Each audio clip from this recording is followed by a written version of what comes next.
All of those struggles that I went through really did make me stronger. And I think that they made me a better student coming into graduate school and helped me, number one, choose the right school, but also helped me face adversity with a different attitude. And definitely something I carry on, when I have hard days as Miss Virginia. Everything isn't all, makeup and hair and roses and butterflies as Miss Virginia. There's hard days and there's long days. So when I face those things, I think I face them with a very different outlook now. I see my victory so clear. I see my victory so clear. And today, we break through. And today, we break through. And today, we break through. And today. All too often, you might think of pharmacy as being that place in the basement, that unspoken hero.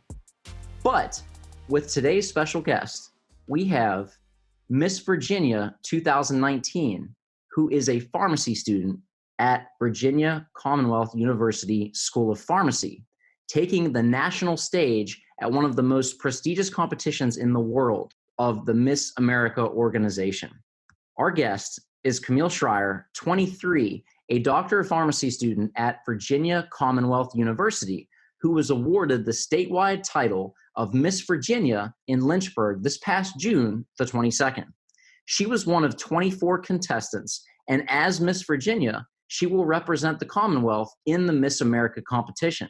Instead of dance or baton twirling, Schrier's winning talent presentation featured her in a white lab coat and safety goggles, mixing chemicals to create spouts of colorful foam that shot far above the stage. You've probably seen this experiment as it's been exploding across social media, Facebook, YouTube, Instagram, everywhere, because she is being such a voice for the profession of pharmacy, for her state, and for everything that she is so passionate about on the national stage. So I want to give a very warm welcome to our special guest this episode, Ms. Camille Schrier. Welcome to the Fit Pharmacist Healthcare Podcast. Hi there. Thank you so much for having me. It's such a great honor to be on here with you. It's a pleasure. And I am just so excited because I have interviewed a lot of awesome professionals in pharmacy, pharmacists, pharmacy students, but I've never interviewed anyone or met anyone in my life who's involved in the Miss America competition. So I'm just like I told you before the podcast, I'm just so fascinated about this whole process. Oh, great. I think that there's not a lot of people that really have been able to take this organization and bring it into being healthcare or science. And so that's something that I'm really trying to change. So I'm excited to be that voice for everyone. And I'm excited to hear and share your message with all of pharmacy. So this is one thing that I have found with people that I've had on the podcast is they excel at pharmacy, but it's not because they go all in on pharmacy. They have something else. They have that passion that they've been investing in and just really fills them up and makes them happy. So by doing that side thing, it fills them up in all areas of their life, including pharmacy.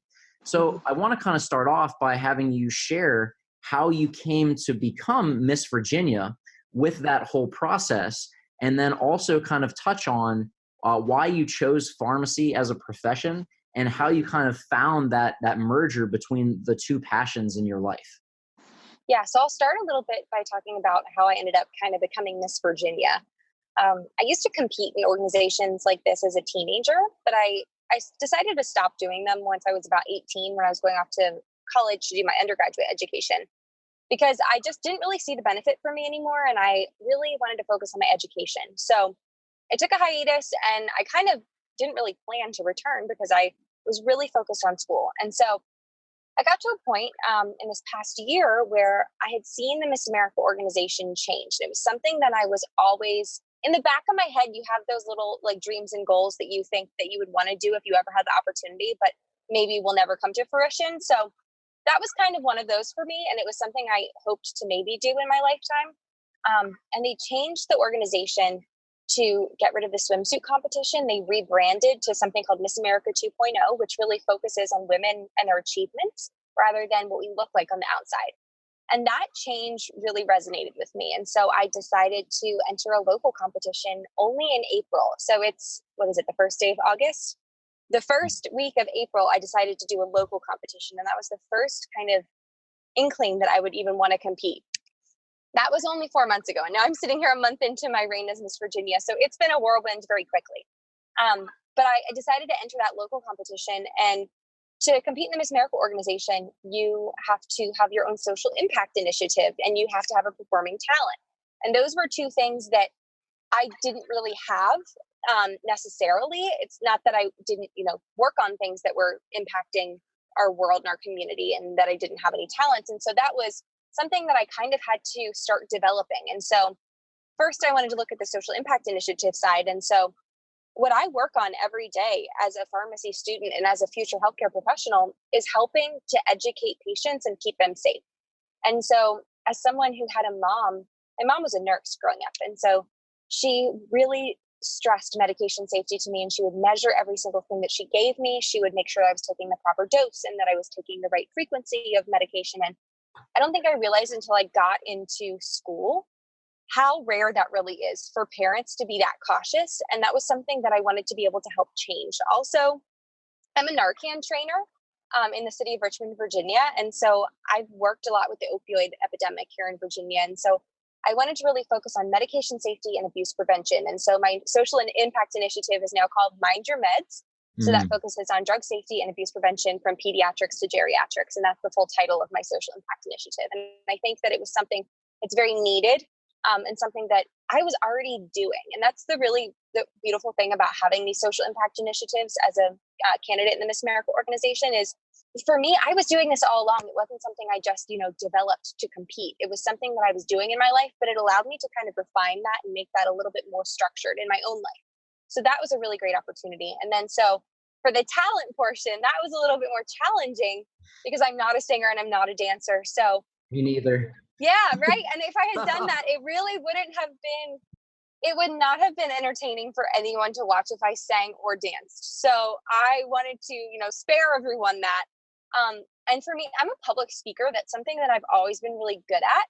And so I find that to be a talent myself. So combining that with chemistry and a chemistry demonstration, which I always loved as a kid. When I went into, I don't know if you felt the same way when you were in chemistry classes, when you saw the demonstration stuff up on the lab counter in the front of the room, that was a good day. Oh yeah. So that was really always something I looked forward to. So I figured I could use the talent portion of the competition to be more than a talent portion, to be able to show my public speaking skills and to be able to show the selection committee, which are our judges, what I could do if I went into elementary schools as Miss Virginia and how I could help to inspire young people to get interested in STEM careers. And that was really why I did this particular demonstration. And so I wanted to bring it to be more than just, a talent. And I think that a talent is engaging people. And I want to be able to broaden that from just kind of our traditional perspective. So that's kind of how I ended up as Miss Virginia. To talk a little bit about how I ended up in pharmacy specifically is actually a little bit of a windy road. I'll give you the shortened version of it for all of our sake. The best versions are. Yes, it's a long story. So to make a very long story short, I originally started in college. I loved science my whole life. So it wasn't a matter of what kind of science career I was going to take. It was what I was going to pick. Started as a chemical engineer, was thinking maybe that I would want to do some kind of food engineering. I was at a university that wasn't a good match for me. I ended up leaving that university and changing my major, went down to Virginia Tech in 2015, started as an engineer again and was like, okay, I like where I'm going to school now and I still don't like engineering. So we're going to change this. The scientific method, you only change one thing at a time and then you figure out what the real common denominator is. So changed that and then decided that I wanted to pursue a degree in systems biology, which was up and coming in my university. I'm actually the first graduate from my university with that degree. It's computational biology and mathematical modeling. It's basically a lot of biology and a lot of computer modeling and math. So that was really awesome for me. And they were like, oh, well, because you're the first degree program, you're going to have to stay here an extra year to graduate with this degree because no one is going to graduate until 2018. So I was supposed to graduate in 2017. So in typical Camille fashion, I was like, I'm just going to add another degree on if I'm going to be here for another year. Yeah, why not?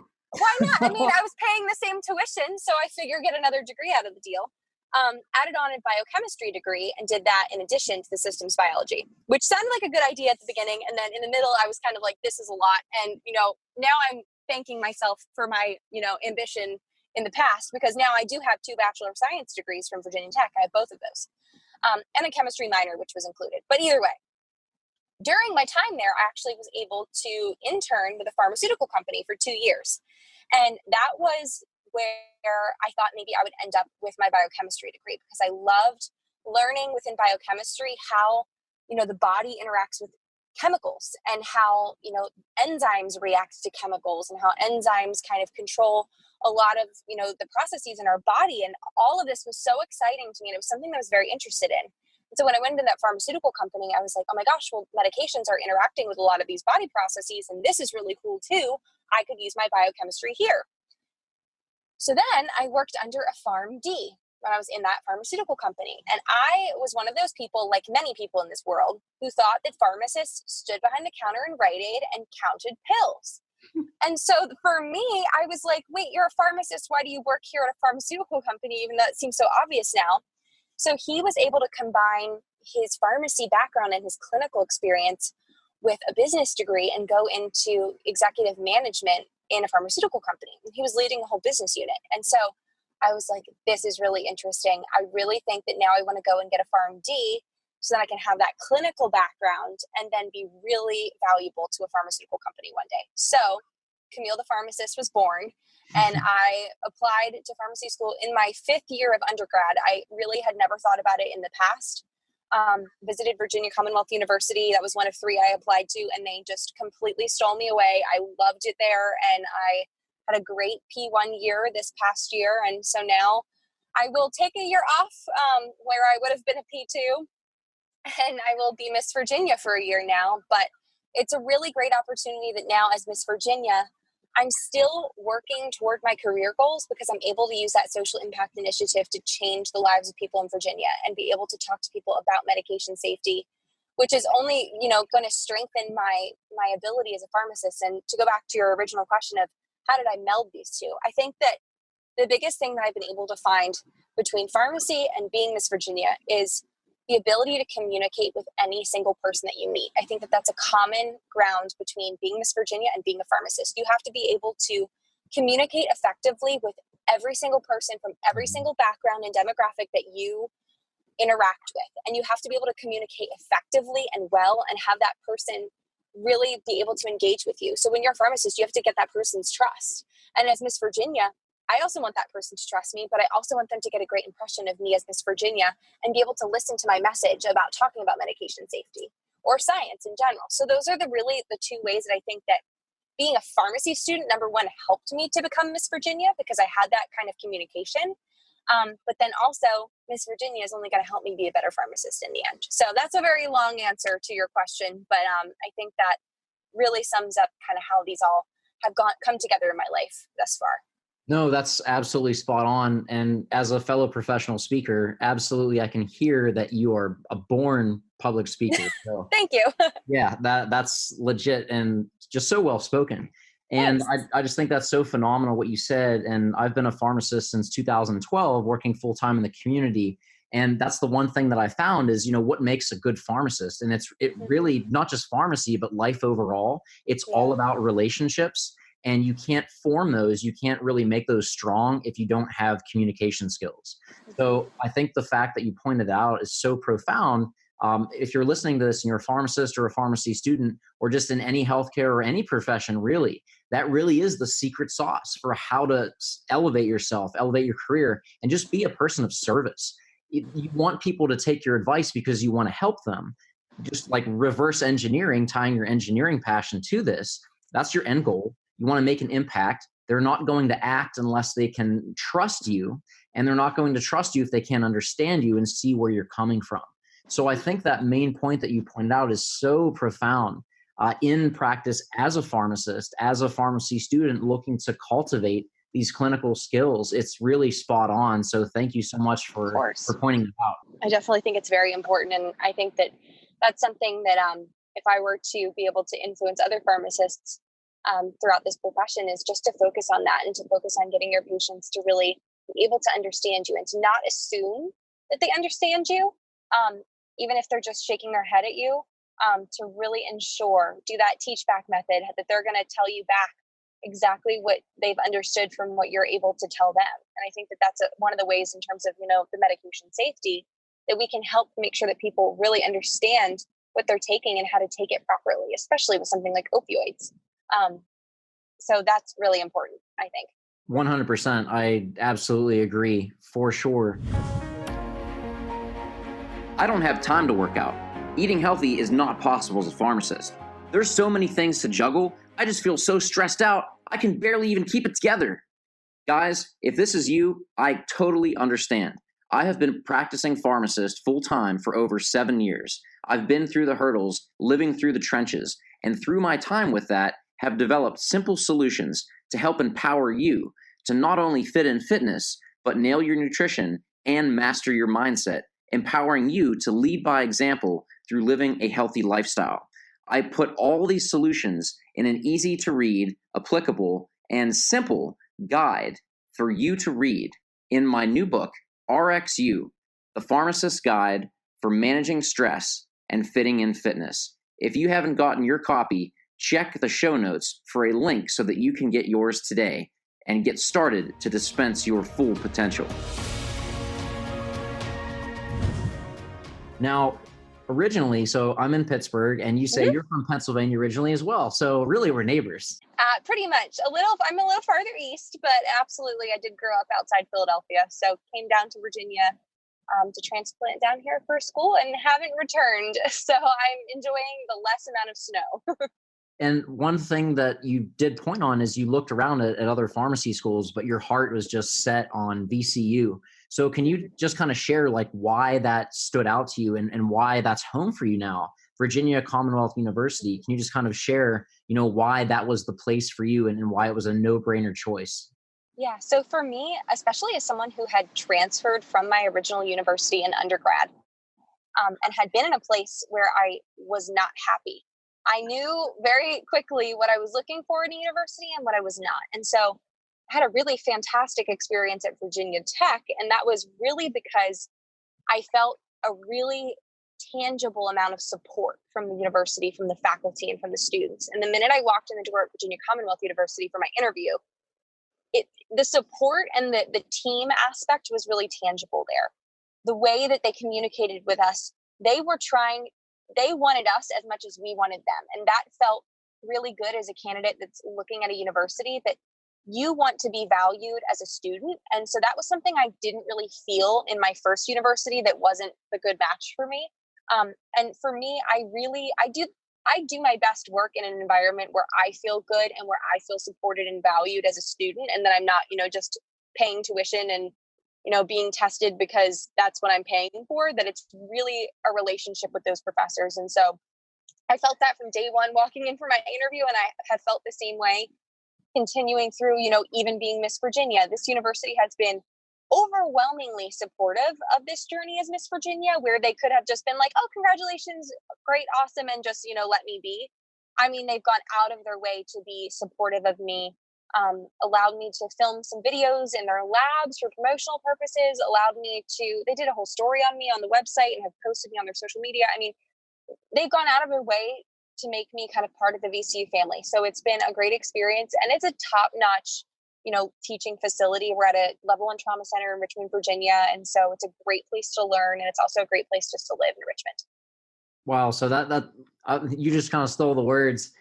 They made you just feel like a part of the family. And that's just exactly what I felt from you describing how supportive they were and everything else. And I can definitely relate from my alma mater, University of Pittsburgh School of Pharmacy, because they're just so supportive.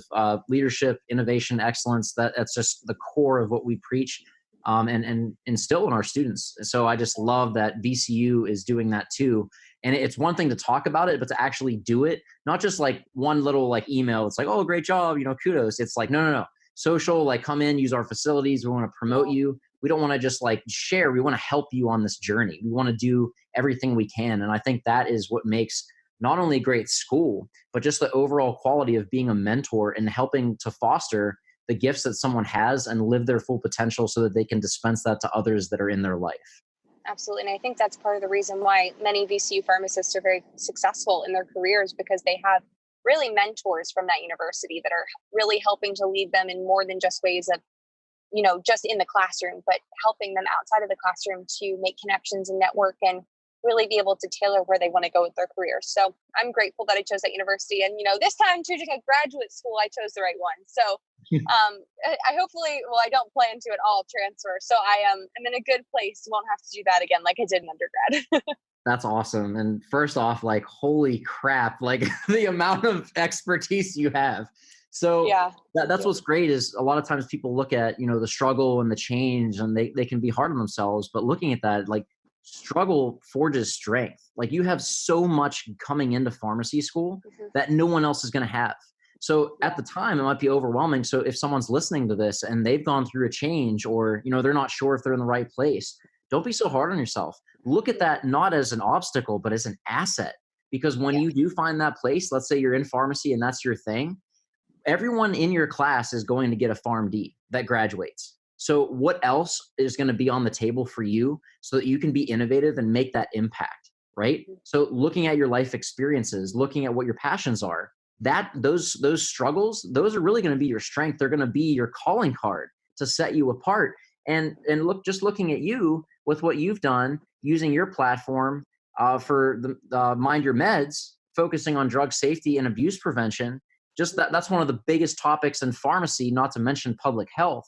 So look at that opportunity that you're bringing and using that to your position as Miss Virginia to give that spotlight to pharmacy, to really put emphasis not on the problem, but on what we can do as a solution. Yeah. And I think that all those struggles that I had, especially my first year of college, was really rough. I was doing fine academically, but I was really struggling socially and really integrating into that new university that I was in. And yeah, absolutely. I don't think I realized until after. It was a really tough time to leave that university as well. But again, all of those struggles that I went through really did make me stronger. And I think that they made me a better student coming into graduate school and helped me, number one, choose the right school, but also helped me face adversity with a different attitude. And definitely something I carry on, when I have hard days as Miss Virginia. Everything isn't all, makeup and hair and roses and butterflies as Miss Virginia. There's hard days and there's long days. So when I face those things, I think I face them with a very different outlook now. Absolutely. And I don't think people realize, so they hear like, you're taking a year off from school and you're like, oh, it must be nice to have a vacation. Not so. No way. Guys, she is busting her butt. Like, seriously. And I don't even know the whole story, but I just know, like, literally, for example, this podcast is being recorded in between meetings for her. Like, it's insane. So don't think like, oh, she gets to take a year off. No. She's actually grinding very, very hard, like probably as much, if not even more than like in pharmacy school. So that's just comparable to pharmacy school. I'll tell you that. Because, that's a big statement. I'll tell you. So, I mean, when they gave me, this is really a job. It's a full-time position. And that's why I'm expected to take off this year so that I can dedicate my full time and energy to this. And I mean, like, it starts like in the morning with like, a million emails that I'm answering, like, driving around. I was provided a vehicle as Miss Virginia because I drive so much and I don't need to put those miles on my own car. I'll probably drive somewhere between, 30 and 40,000 miles this year, just in Virginia. And that's independent of traveling anywhere outside the state. But, as a pharmacy student, I was in 10 classes at one given time. I don't know how your pharmacy school was, but we had 10 classes last semester at any given time. We had 3 exams a week, like pretty much every week. And then at the end of the semester, I had 9 exams within 10 days of each other. And that was the last 10 days of the semester. So when they gave me this job and I'm looking at the schedule, and I mean, they're making sure that you're understanding, like, that this is a job and it's rigorous and there's lots to do. And I'm like, heck, I did 9 exams in 10 days and I survived. So I can survive driving across Virginia for events. The only difference is really, and just talking from like, a health perspective. Now, I actually have a genetic disorder. Fun fact, I have something called Ehlers-Danlos syndrome, which is a genetic connective tissue disorder. So that comes with a lot of chronic pain and fatigue for me. And so the difference that I have now is that I was sitting in a classroom for 8 hours a day, but now I'm either driving and or standing for 8 hours a day, which for me has been a little bit tougher on my body. And I have to make sure that I'm properly hydrating myself, making sure that I have enough electrolytes because it keeps my whole body just functioning better. I end up with like hypoglycemia really quickly, which I think is unrelated, but I have to be really cognizant that I have enough food, enough water, and that I have enough rest. So it just complicates an already demanding job, but it's, again, something I have to deal with in my life. But it's definitely a shift because I'm doing probably the same amount of not the same amount of cognitive work, but I'm doing a lot of work, as Miss Virginia, but it's different work and it takes a different toll on my body. So really, this is something that really is my focus in pharmacy and all that I do with the Fit Pharmacist is seeing that we're all trying to give good care, but we can't pour from an empty cup, meaning that you have to really prioritize self-care.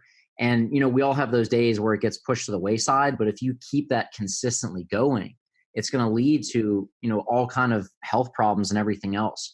So first off, I want to say thank you so much for sharing that about yourself. But I think that highlights the importance of self-care, even with all the things that you've got going on, which I still can't fully comprehend, by the way. Me either. Yeah, you're like, well, I'll figure it out once it's done. Yeah, right? Exactly. But it's just such a testament to how important that is, because you want to do all these things. You want to impact people. You want to use your platform. You want to inspire. You want to be a voice for Virginia and women and everything.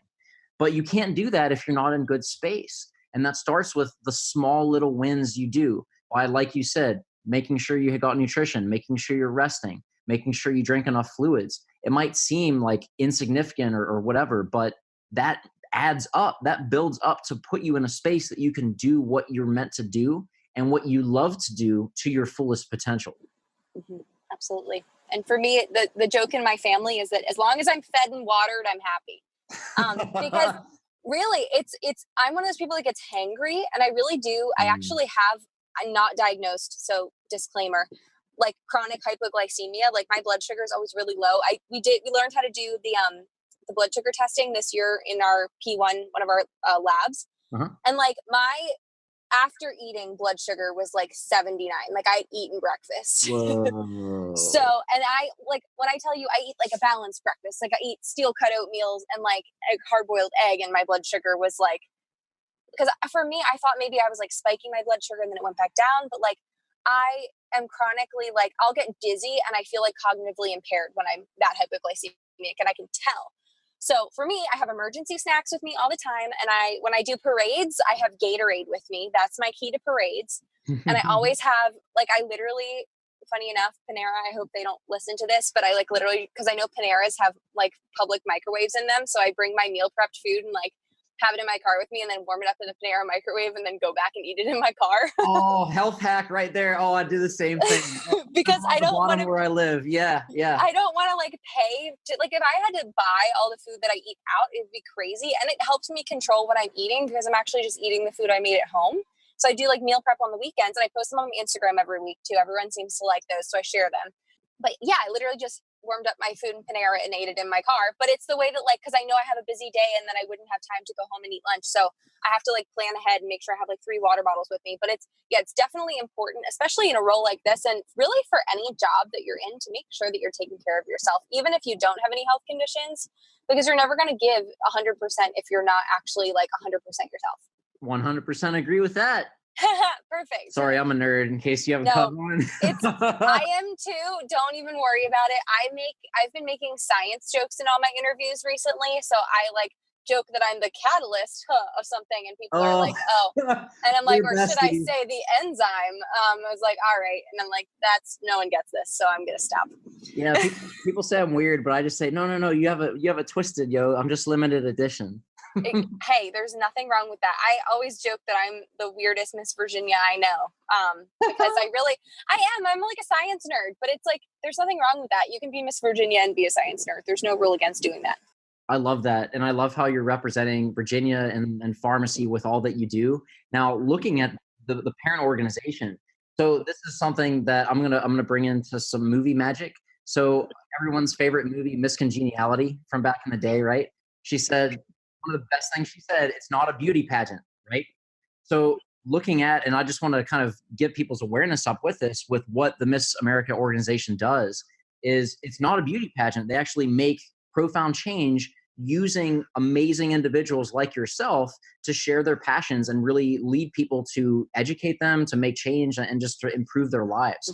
But just one fun fact, the Miss American organization is the nation's top provider of scholarships for young women. So that's profound, especially with so many people trying to, get better lives or take what they have to the next level in education. It's just such a great thing. So I don't know if you wanted to share a little bit about what you have seen to be most impactful that organization does for people across the country and how it's been working for them through this process. Absolutely. I am really excited to be able to be part of the Miss America organization. And it was, again, something I never really thought that I would be able to because I didn't have that performing talent. But now, just based on the scholarships, I was awarded now this was my first time ever competing for Miss Virginia. So this is just from April to now. I was awarded $22,000 worth of scholarship money. So that's almost an entire year of tuition for me. And so depending on your school, that could be much more than a year of tuition for you. But I'm, an out-of-state student here at Virginia Commonwealth. But that's, a huge help in terms of being able to pay my way for graduate education. And that's really where this organization is based is in education and helping women to be able to further their higher education. I think that the unique thing that this program really is able to do for women of all ages, because this actually starts, there's an outstanding teen program that's our sister program that starts at age 13. So some girls have competed in this since they were 13. And so they also have to develop those same social impact initiatives that we do. So I developed that, at 24 now. But if you're 13 and you're developing something like that, you're going to continuously be working on that project throughout your life and throughout high school and college. And whenever that starts for you, it's really going to, first of all, give you an opportunity to give back to your community. But also when you're applying to colleges or if you're applying to jobs and you're able to say that you worked on your own independent project to do X, Y, and Z to help the community and to work on whatever social issue that you're trying to address, that's going to put you at a huge advantage compared to other candidates at a job. To be able to have those communication skills, to be able to command a room and walk on stage. And we have a 10-minute interview with 5 judges every single time that we go into a competition. So when you get comfortable with interviewing, it just makes you so much more marketable as a candidate going into a job. So I think that it really helps prepare women in a way that I don't even know of a comparable other, way to get those skills that we would get in the Miss America organization. There's nothing that really compares to it in the same way. So it's impactful for many young women, including myself. And it's something that I'm excited to be able to be a spokesperson for and be a proponent of, and also to be the recipient of so much scholarship funds, which will help me through my education, which is just such an added bonus. But there's so much more than that too. Wow. That is so, I'm so excited for you. Thank you. I don't have the hair long enough to pull this off or any of the skills, but maybe someday in another life. But seriously, what you're doing is so profound, not only just overall, but as a pharmacy student. It's just really an honor to connect with you and to have you share what you're set out to do. It's very clear, I can hear it so profoundly through your passion and what you do, and you're doing this for a bigger cause. It's for something bigger than yourself. And I love people like that. I love that you're using your gifts and your struggles to paint that picture and connect with people, to build those relationships because you have that experience in communication, to lead them to a place to see solutions, to solve those problems, and to really give them hope. So I just want to acknowledge you for all the amazing things that you are doing as a pharmacy student, as Miss Virginia, and for everything else that you've got going on in your life. Well, thank you, because that really is what I am trying to do. So that absolutely means so much to be able to have you all say that. So I'm very grateful, and I will continue to do it with a smile on my face through the entire year, because it's really a blessing to be able to do this. Amen to that. Guys, this is Dr. Adam Martin from the Fit Pharmacist Healthcare Podcast, signing off with the Miss Virginia 2019, Camille Schrier. Go forth, be great, and dispense your full potential. All right, Fit Farm fam, until next time, I am out of here. Thank you so much for tuning in and listening to the show. If you are new to the podcast, thank you so much for tuning in. Your time is invaluable, and I sincerely appreciate you sharing it here. Most importantly, hit that subscribe button so you get a fresh, new podcast episode every single week. Also, please leave a rating and review for the show. I sincerely hope that you got at least one golden nugget of knowledge from this episode. If you did, please share this with one person who you can help dispense their full potential. That is how this community will grow organically. I don't ask for anything in return, so thank you for your action of support.